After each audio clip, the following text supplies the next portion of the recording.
The bell over the granary hall had not rung in 19 years, and when Marta Klein pulled the rope that October afternoon, the sound came out cracked and enormous, and every head in the crowd turned toward her the way a field of sunflowers turns at the first cold light.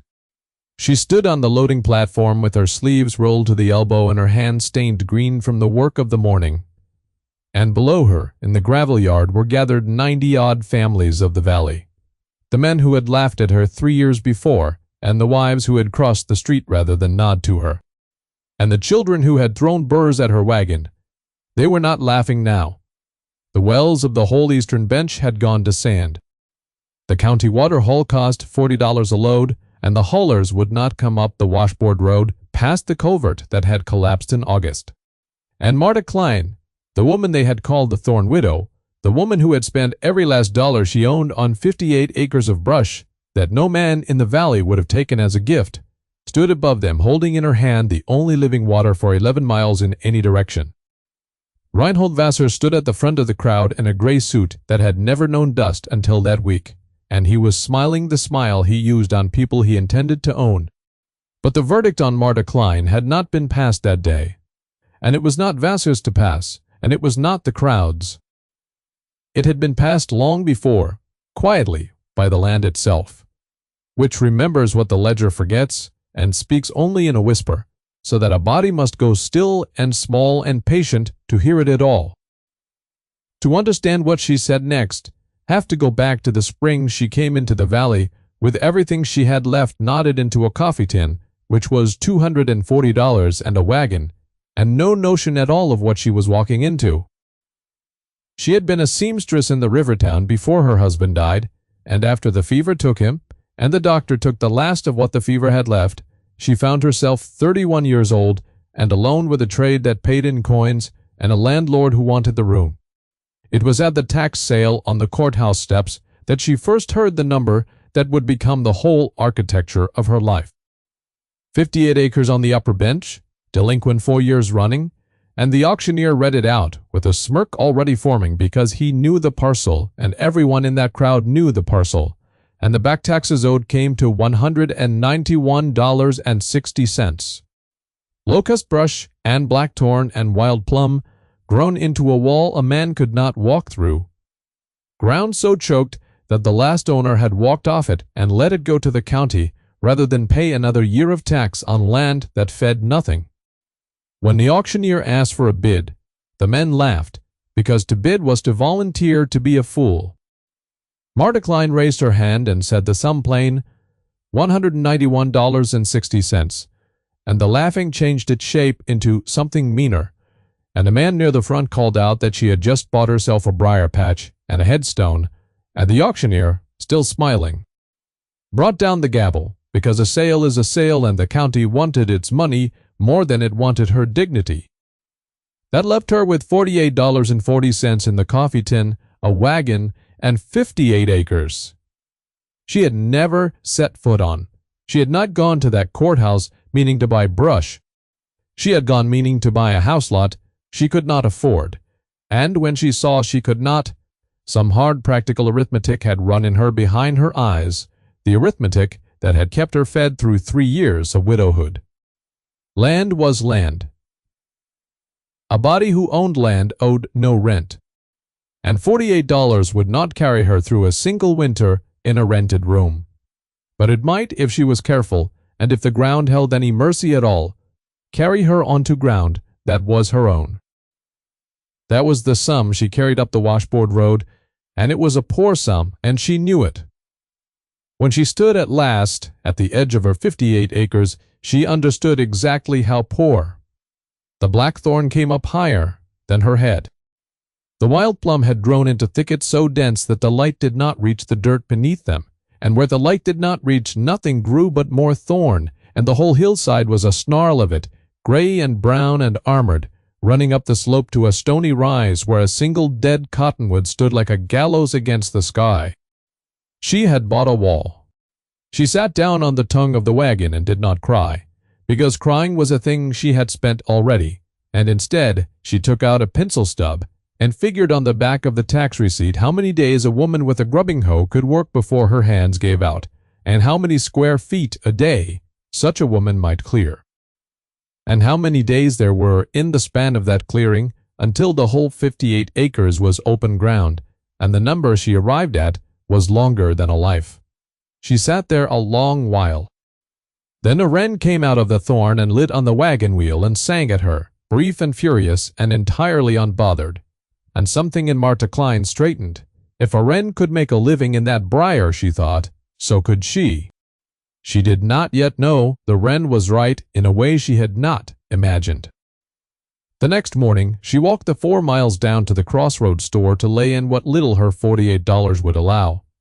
And it was there she met the man who would try to buy her out, and failing that, tried to break her. Reinhold Vassar owned the store and the freight line and a good half of the water rights on the lower valley, and he was the local hand of a Kansas City land consortium that had been quietly buying the whole bench, a parcel at a time.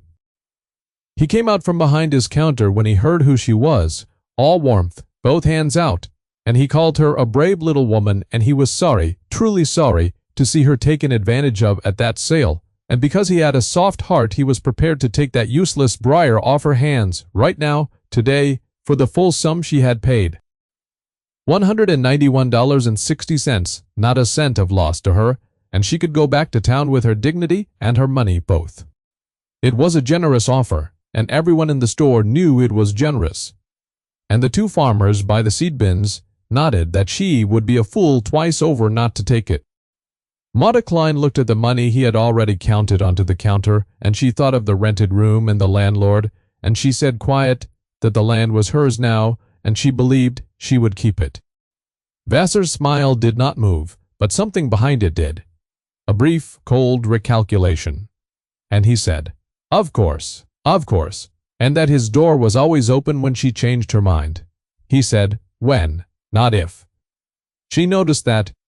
She walked home the 4 miles with a sack of cornmeal and a paper of nails, and the beginning of an understanding that the man had wanted that briar patch far more than a briar patch is generally wanted. She could not clear the land with a hoe. She had proved that to herself in the first blistered week, a week that opened 1 square rod of ground and closed both her hands into raw claws. And she could not hire it cleared because she had by then $11 left. It was in the 3rd week at the crossroads store, waiting to trade 3 of her hen's eggs for a spool of thread, that she overheard the answer without knowing it was the answer. A drover passing through with a string of stock was complaining to Vassar that he could not sell the last of his lot. A ragged bunch of 18 goats, animals nobody in that cattle country wanted, and that he would sooner shoot them than haul them another mile. Cattlemen despised goats. A goat was a poor man's beast, a thing that ate a garden and stank up a fence line, beneath the dignity of a valley that measured a man by his steers. Marta Klein listened to the drover, and looked out the window at the eastern hills where her own thorn wall waited, and the arithmetic ran again behind her eyes. Only now it ran differently, because she had read once, long ago, in a farm paper her husband kept, that a goat would eat brush, no cow would touch. That a goat browsed upward at the leaf and the bark where a cow grazed downward at the grass. That a goat would strip a thorn thicket to sticks and grow fat doing it. She had $11. The drover wanted 20 for the lot. She offered him her $11 and the loan of her wagon to carry the goats out to her place. So he need haul them no farther. And the drover, who had already resolved to shoot them, took the $11 and called it the best sale of a bad trip. And Vassar watched the whole transaction from behind his counter, with an expression Marta could not read and did not try to. She led 18 goats up the washboard road that evening, and she had $4 left in the coffee tin, and every soul who saw her pass told the story that night at their own supper tables, the Thorn widow and her stinking flock. And the valley laughed until it wept. It did not laugh long enough to see what she saw. The first morning she turned the goats loose against the wall of blackthorn. She stood at the fence she had strung of the drover's cast-off wire, and she watched 18 goats walk up to a hillside that had defeated a grubbing hoe, and she watched them begin to eat. They ate the leaf, and then the twig, And then they rose on their hind legs, delicate as dancers, and pulled down the higher branches, and ate those too. And the big buck at the head of the flock, a rangy gray animal with a beard like an old judge, and eyes the yellow of a lantern, walked into the thickest of the thorn as though the thorns were nothing, and began to strip the bark from the standing trunks so that the plum and the blackthorn, girdled, would die where they stood and dry to kindling by autumn. She named the buck Solomon because of the beard and the judging eyes. And she named the others as the weeks went, and the naming was foolish, and she knew it was foolish, and she did it anyway, because a woman alone talks to what she has, and what she had was 18 goats and a wren. By the end of the first month there was a clearing the size of a cabin floor at the bottom of the hill. Open ground where nothing but thorn had stood, and in the open ground where the goats had trampled and manured and let the sun down at last, the first green shoots of wild grass came up thin and pale and living. Marta Klein knelt in that little clearing and put her fingers in the dirt, and understood the thing that would carry her, which was that she had been trying to fight the land, and the land could not be fought, but it could be listened to, and the goats had heard it before she did. It was in the 5th week that the old woman came. Her name was Eliska Novak, and she farmed a hard poor 40 on the ridge above Marta's parcel, a widow from the old country who had come over 40 years before, and who spoke a soft accented English that fell in cadences like something read aloud, and the valley half respected her and half feared her because she knew things, weather and sickness and the tempers of animals, in a way the valley could not account for. She came down the fence line on a gray morning, leading a nanny goat on a rope. A good milker she said she had no more use for, and she offered it to Marta for nothing, and when Marta began to protest, he held up one brown hand. "I do not give it for charity," the old woman said. "I give it because you are the first person to come onto this bench in 20 years who is doing the sensible thing, and a sensible thing should not be allowed to fail for the want of one more goat." She stayed the morning. She watched the flock work the thorn, and she nodded slowly, and she told Marta what none of the laughing men would have told her, that this ground had been fine ground once, before the last owners had run it to death with too many cattle and too little sense, that under the thorn the soil remembered what it had been, and that the thorn was not the land's enemy, but the land's bandage, thrown up to cover a wound and hold the dirt while it healed. "Do not hate the thorn," Eliska said. "PP. The thorn is the land keeping itself alive until someone comes who will listen." She said to goats where the listening made into an animal. And before she left, she told Marta the thing that Marta would carry to the end, spoken soft as a prayer over the fence wire. "The land remembers what the farmer forgets," she said, "but it will only ever tell you in a whisper, so you must be quiet enough and patient enough and small enough in your own pride to hear it, or you will farm your whole life beside a voice you never once heard speak." Then she took up her empty rope and walked back up the ridge, and Marta stood at the fence a long time after she had gone. There was a boy, too.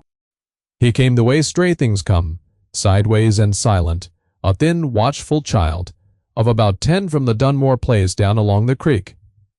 The poorest family on the bench, a father drunk more days than not, and a mother worn to string. His name was Toby, and he never spoke the first 3 times he came, only sat on the top rail of the fence and watched the goats, and the 4th time he climbed down without a word and began to drag the cut brush into piles the way he had seen Marta do it. And after that he came most days.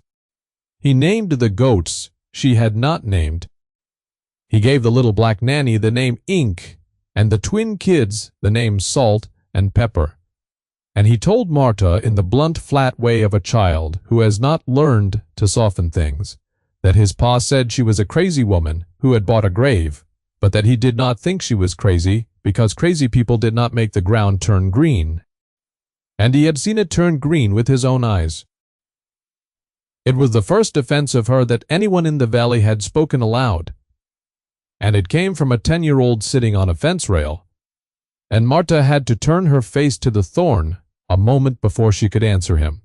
She said she was glad of the help, and that a working hand ate at her table, and after that the boy ate at her table most evenings, and he grew less thin, and the two of them and the goats made a strange small household on the side of a hill that the rest of the valley had written off as a joke.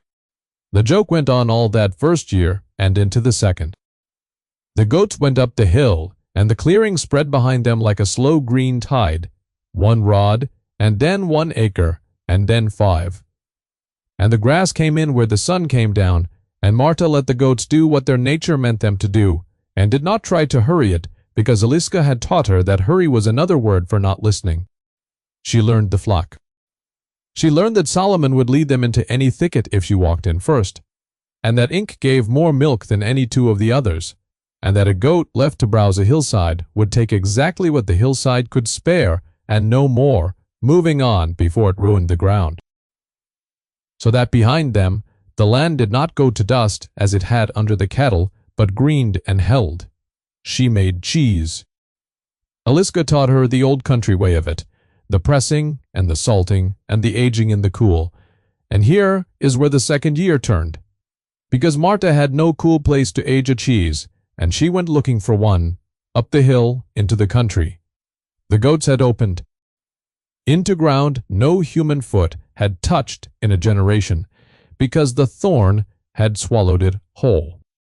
And there, on the stony rise below the dead cottonwood, where Solomon and the flock had stripped the last of the plum thicket down to bare sticks and open dirt, Marta Klein found the Springhouse.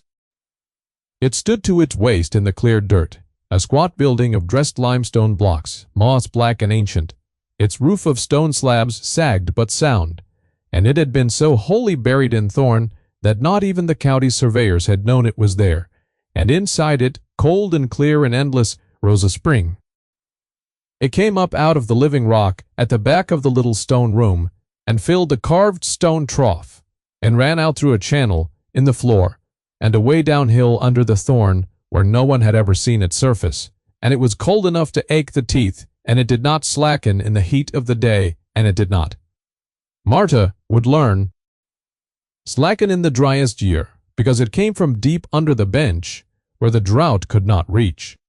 She stood in the door of the Springhouse with her hand on the cold stone, and she understood that she had bought for $191.60 the one dependable water on the whole eastern bench, and that it had been sitting up here under the thorn the entire time, and that the reason no man had ever taken this land was the very reason it was worth more than all their cattle ground put together.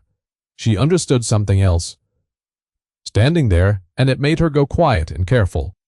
Vassar had wanted this parcel badly. Vassar held the water rights on the lower valley. A man who dealt in water would know, from old surveys, from an old-timer's tale, from the simple study of where the green stayed longest, that there had once been a spring on the upper bench, and he had tried to buy it back for the price of the tax before she ever set foot in the Springhouse door. She said nothing to anyone. She banked the knowledge the way you bank a coal at night, raking the ash over the glow so it will hold till morning, keeping it low and hidden and alive. And she went on making cheese and being pitied, and she let the valley go on laughing. Because a woman who knows a thing the strong men do not is safest, when the strong man still believes she knows nothing at all. The cheese was what began quietly to turn the arithmetic.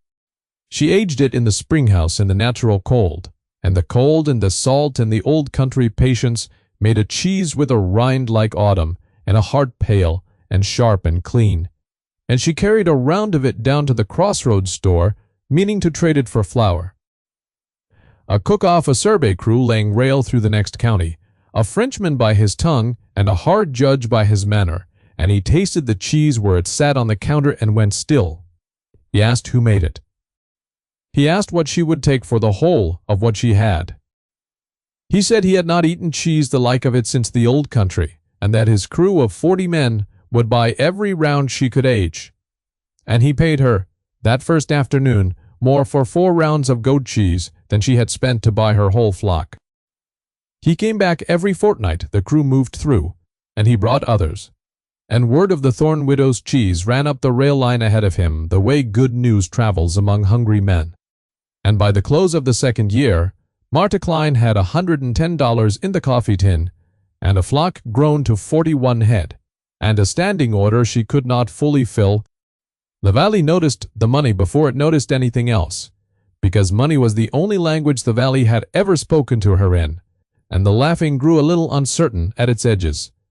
But no one yet knew about the Springhouse, that she kept, banked and dark, under the ash.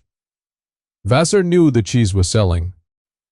Vassar knew, because Vassar owned the store the flour was bought from, and the freight line the cheese sometimes rode out on. And a man who counts everything had counted her rounds and her coins, and had drawn a line under the sum. And it troubled him. He came up the washboard road himself in the spring of the 3rd year, in a buggy, in the gray suit, and he stood at her fence and admired her flock with a warmth that had gone thin as watered milk. He said the valley had misjudged her, and he was man enough to say so. He said a woman of her evident sense ought not to be scratching a living off a hillside alone, when she might do better, far better, by throwing in with people of means. And then he made the offer he had come to make, which was that the consortium was consolidating the whole eastern bench into one grand operation, and would pay her, for her 58 acres and her flock and her interest entire, $800 cash, a fortune, 4 times what any acre on that bench had ever sold for. And he laid the figure down between them, like a man laying down a winning hand. Martha Klein looked at the $800 in the air between them, and she thought of the cold spring rising in the dark under the cottonwood, and she understood exactly what the $800 was for. She said, quiet, that she was not selling. Vassar's warmth cracked clean across then just for an instant, and he said that she would be wise to reconsider, that a woman alone on a remote parcel had a great many things that might go wrong for her, fences that might come down and stock that might stray, and roads that might wash and stay washed, and that the consortium was a bad neighbor to have as an enemy and a fine one to have as a friend. Then he put his warmth back on like a hat and drove away, and Martha stood at the fence with her heart going hard because she had just been threatened, plainly, by the most powerful man on the bench, and she had 41 goats and a 10-year-old boy and an old woman on the ridge to stand with her, and nothing else at all. The pressure came in 3 tightening turns, just as he had promised. First, the freight line would no longer carry her cheese, regretfully, on account of scheduling, so that she had to haul it herself the long days round to the rail camp. Then the store would no longer extend her the small credit every farmer on the bench lived by, between sales cash only for the Thorn widow, and cash was the thing she had least of despite the cheese, because a growing flock eats its profit as fast as it earns it. And then the rumors began, carried down from the store, on the tongues of men who did not know they were being used, that her cheese was made in filth, that her goats carried a sickness that would spread to a man's cattle, that she watered stock from a foul seep that would poison the creek below. And one gray morning she came out to find her fence cut in 4 places and 30 of her goats scattered across the bench. And it took her and Toby and old Eliska 2 full days to bring them in. And one of the twin kids, Salt, they never found at all. She sat in the door of the Springhouse that second night, with the cold water running at her feet, and she was closer to broken than she had been since the courthouse steps. And she did the arithmetic of a woman being slowly strangled by a man with more money and more men and more law than she would ever have, and the number came out against her, the way it always comes out against the one who stands alone. And then Eliska Novak, who had come down to help gather and had stayed, sat beside her in the dark and put one brown hand on her arm. "He is afraid of you," the old woman said. "A strong man does not cut a weak woman's fence. He cuts it because he knows you have your hand on something he cannot reach around, and he is trying to frighten you off it before you understand what you hold." The old woman looked at the spring rising cold in the stone. "The land," she said, "remembers what the farmer forgets, and this land remembers water. Be quiet. Be patient. Let the summer do to his ground what it cannot do to yours, and then you will not need to fight him at all, because the whole valley will do your fighting for you without ever knowing it fought." Martha Klein listened to the water run, and she banked the coal a little deeper, and she waited. The drought came into the valley that July like the opening of a furnace door. It had been dry through the spring and dry through June, and then in July the rain simply stopped as though a hand had turned it off, and the sky went a hard white and stayed there, day on day on day, and the heat lay on the bench like a weight. The creeks went first, dropping to strings of green pools, and then to cracked mud, and the shallow wells the whole eastern settlement depended on began to fail one after another down the line, the water dropping below the pumps, the buckets coming up with sand. The cattle, which had been the pride and the wealth of the valley, the beasts that measured a man, began to fail with the wells, because a steer will not eat the dry sticks a drought leaves standing, and a steer must have water every day, or it dies. And the pastures that Vassar and the consortium had been consolidating burned brown to the dirt, and then to dust, and the dust blue. By the middle of August, the eastern bench was a ruin of dying stock and failing wells, and men standing in dry pastures with their hats in their hands, and $40 a load would not bring the water haulers up the broken road, and the great grand operation Vassar had assembled parcel by parcel was worth, of a sudden, because you cannot run cattle on ground that has no water, and every acre he held was cattle ground. But up on the 58 acres the spring rose cold and steady, out of the living rock as it had risen for 10,000 years, untroubled by any sky. And Marta Klein's 41 goats did not fail, because a goat can live on the dry brush that a steer will starve beside, browsing the drought-cured leaf and the standing thorn that the fire of the summer had turned to their kind of feed, and because they had all the water in the world running cold out of the stone under the dead cottonwood. Her green hillside, the ground the goats had healed, held its color a month past the death of everything below it, because ground that has been listened to holds its water, the way a careful hand holds coin. The valley began to notice, the way the desperate notice, first the fact that the Thorn widow's stock was fat, while their own lay dying, and then the fact, impossible and undeniable, that there was water on the upper bench, real running water, in a year when there was no water anywhere else at all. Toby carried it down first, the boy unable to keep the wonder of it in, telling the other children at the dry creek that Miss Marta had a spring in a stone house under the old cottonwood that never went dry. And the children told their mothers, and the mothers, who had crossed the street from her for 3 years, began, one and then another, to climb the washboard road with buckets, and Marta Klein filled every bucket that came, and asked nothing for the water, and said only that the trough was open to any soul on the bench, and their stock besides.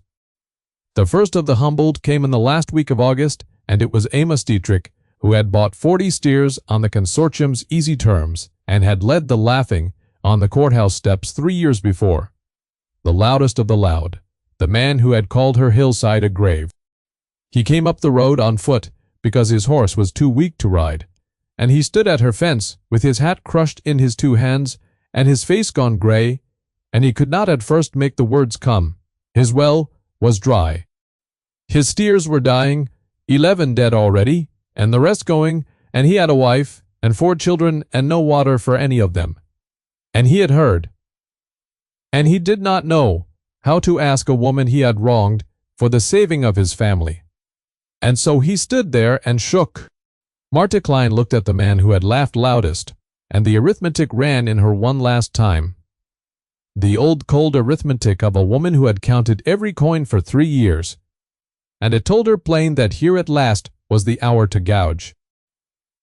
That a man with dying children will pay anything for water, and that she could name her price and be rich for the rest of her days on the desperation of the men who had mocked her. She looked at the coal she had banked so long under the ash, and she found that she did not want to blow it into that kind of fire. She opened the gate and told Amos Dietrich to bring his stock up and his family after, and to take what water he needed, and that they would speak of payment when the rains came, and not before. The big man wept openly. Then in front of her, and she looked away to spare him, up the hill toward the cottonwood, and let him weep. Word of that ran down the bench faster than any rumor Vassar had ever set loose, and it ran to Vassar himself, and Vassar understood, being a man who counted, that the whole ledger had turned over in a single week, that the worthless parcel he had tried to buy for $191 was now the most valuable ground in 4 counties, and that the woman he had threatened held it free and clear. So he made his last play, and it was the play of a man who believes the desperate can always be organized into a profit.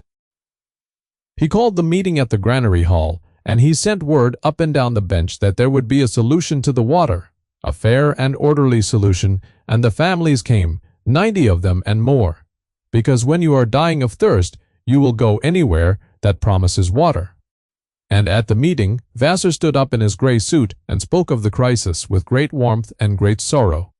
And he proposed that the consortium, out of its deep care for the valley, would purchase the spring parcel from Mrs. Prodas, Klein at a generous price, and administer the water for the good of all fairly by subscription, so that every family might buy the water it needed at a rate the consortium would set, and he made it sound like mercy, and half the room, being frightened, began to nod. It was then that Marta Klein rang the cracked bell and climbed onto the loading platform, green-handed, in her rolled sleeves, and every head turned. She did not raise her voice, because Eliska had taught her, long ago, that the land speaks in a whisper and is heard, and she let the hall go quiet before she spoke. She said that she had a question for Mr. Vassar first, before any selling was discussed, and she asked him, mild as milk, how he had come to know that there was a spring on the upper bench at all, 3 years back, when he first offered to buy her thorn patch before ever a human eye had seen through the thicket to the stone. And Vassar, too quick, too smooth, said that everyone knew the old survey showed a seep up there, that it was common knowledge. And Marta Klein said, still mild, that it was strange he should say a seep, because a seep is a small wet nothing that fails in a dry year, and no man would cut a woman's fence and starve out her cheese and threaten her family over a seep, and that the survey he spoke of had never been filed and never been seen, and that the only way a man could know there was water worth $800 under that thorn was if he had gone up in the dry of some old year and stood in the very door of the Springhouse himself and seen it run, which meant he had known the whole time exactly what he was trying to steal from a woman for the price of her back taxes. And Vassar, who had built his warmth so carefully, let it slip one final time, a slip of pure greed, and said too loud that a spring that runs 40 gallons a minute in a drought is worth a great deal more than $800, and she was a fool not to have taken it, and the hall went utterly silent. Because no man had ever mentioned 40 gallons a minute, and no man could know that number who had not measured it. And Marta Klein looked at him and said only gently, "So you have measured my spring, then, and let the silence do the rest." Then she turned to the valley, to the 90 frightened families, and the humbled men with their hats in their hands, and she told them what she had decided. She said the spring was not for sale, not to the consortium, not to any man, not at any price, and that a thing the land had kept alive for 10,000 years was not hers to sell in a bad summer to the highest bidder. She said the water would run free to every family and every beast on the eastern bench for as long as the drought lasted and after it, and that she would ask no payment for the water itself, because water in a dying year is not a thing a decent soul sets a price on. She said the only thing she would ask, of those who were able, was a fair wage for the labor of it, for the piping and the hauling and the mending of the collapsed culvert on the road, so that the water could reach the ones too weak to climb for it, and that this she asked as work and not as ransom, and any who could not pay it would owe nothing. And she said last that Mr. Vassar and his consortium were welcome to buy their water, like every other soul on the bench, at the price of nothing, the same as the poorest widow among them, and that she hoped he would find it fair.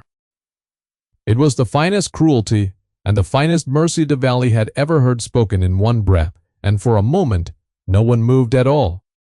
Then Amos Dietrich stood up in the middle of the hall, the man who had laughed loudest 3 years before, and he took off his hat, and he did not say anything, because there was nothing to say. And one by one down the length of the granary hall the men of the eastern bench took off their hats too, the whole room of them.